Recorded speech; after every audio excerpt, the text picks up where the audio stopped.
Hi, my name's Nick and welcome to my English Gold Hunt Challenge.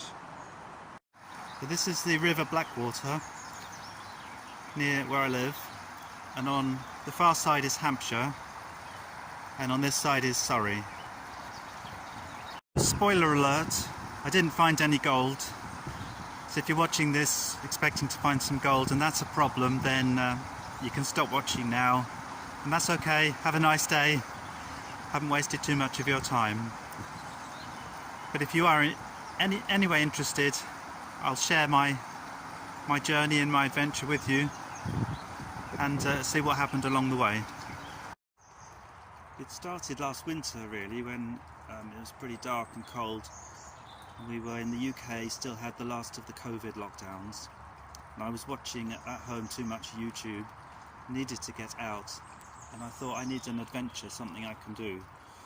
Well, I suffer from a long-term illness called ME, which means that I can't do anything too physical, so running marathons, climbing mountains was out of the question. But I thought gold hunting, gold panning, prospecting, that's something I can do, and that'll be a fun adventure. And started planning a trip down to Devon.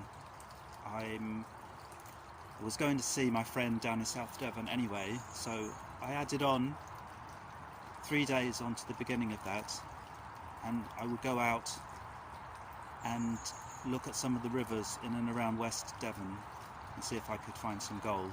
This would be a challenge for me on several levels. I'd never done gold panning before, so I was learning from scratch.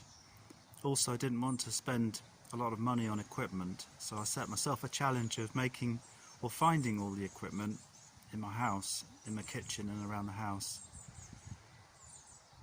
Then also, English gold is pretty rare, even in the UK compared to the US and Australia. There's not so much, but most of what's in the UK is in Scotland and Wales, so this was a bit of a challenge. And finally, I don't have a car, so for transport I'm going to be reliant on bus and train links.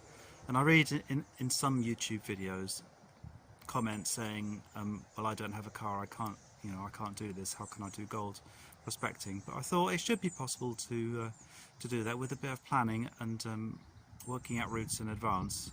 It should be possible to go out even to quite remote places.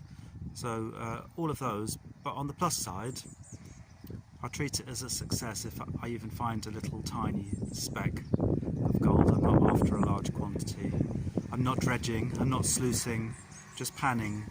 And I figured if I could do lots of pans, then that might make up for lack, sort of not doing the volume. I found this stream nearby, which was pretty useful to practice panning, try out some of the pans, see what worked best, and just give it a go. I haven't found any gold yet in Surrey, so I decided I need to go to a part of the country with rocks in the river, and that's when my trip to Devon came about. So I found this was the best pan.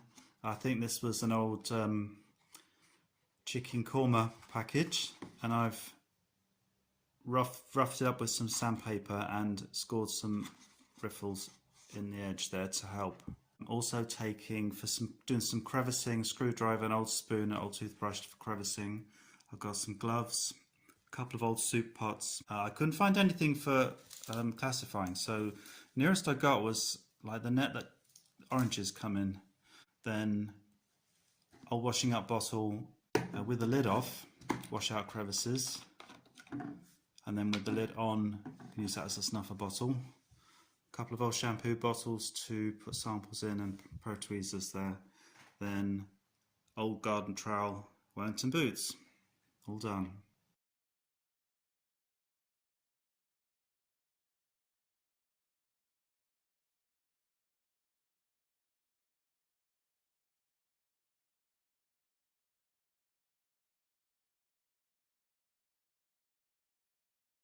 There's something shiny in amongst that black sand.